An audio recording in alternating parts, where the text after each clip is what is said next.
This long line of armored vehicles and 500 troops is marking an historic moment. The convoy began its journey around 2:30 a.m. at Contingency Operating Base Adder, near the southern Iraqi city of Nariya.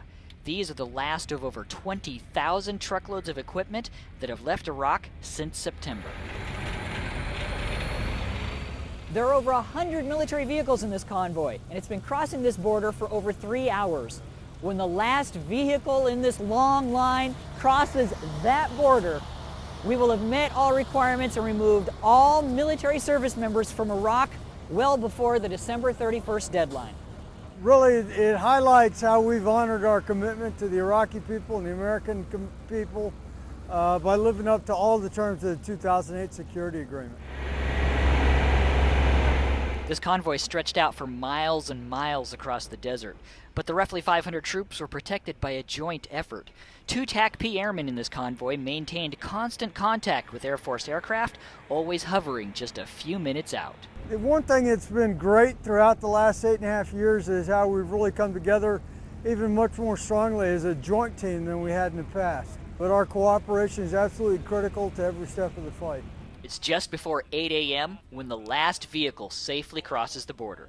505 bases have been transitioned, and all U.S. forces are now officially out of Iraq, nearly 2 weeks before the end-of-year deadline. I feel very good. I think we did a lot of good things for the Iraqi people, and hopefully their government can sustain itself, and hopefully we can be there for them if they need us. I feel very optimistic about the future, but it's also, it's just one more turning into a new chapter in our relationship with Iraq.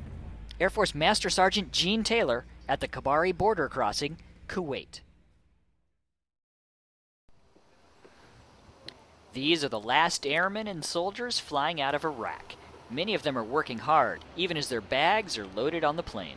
The first 2 aircraft that you saw that came in and that departed, as soon as the second one departed, we were getting escorted by security forces into a car, brought here onto the airplane. This one came down right at the last minute. They said, we need a couple people to go in and get the last people out of here.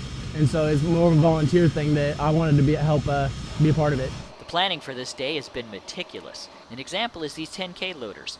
They've been given to the government of Iraq with the agreement that U.S. forces will be able to use them right up until this plane takes off. This is the first time in my career that we have planned and executed in sequence as planned. This was quite the experience. I've never had a group of people like I've had on this deployment. As the last 60 airmen climb aboard, the 2 senior Air Force officers in Iraq were on hand to congratulate them on their hard work and assure that no airman gets left behind.